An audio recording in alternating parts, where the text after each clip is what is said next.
Welcome to the Rim Break Rodeo. We hope this video helps. You begin by confirming prerequisites. Make sure your carrier supports visual voicemail and your plan is active, and that cellular data or Wi-Fi calling is on. Once done, restart the iPhone to clear transient glitches, then update iOS from Settings General Software Update so bugs are patched. Next, open the phone app and go to voicemail. If prompted, set or reset your voicemail password and record a greeting. This forces the service to reinitialize and reveals any account prompts. Once basic steps are done, tackle deeper fixes.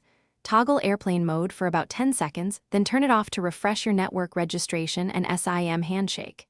Make sure to check cellular signal bars. Poor signal can block voicemail setup. If problems persist, reset network settings, Settings General Transfer, or reset network settings, because corrupted profiles often break voicemail. Finally, if visual voicemail still shows blank, call your carrier's voicemail number so they can re-provision your account on their side. To finish, verify success. Call your own number from another phone and leave a test message, then check the voicemail tab to confirm messages appear and playback works.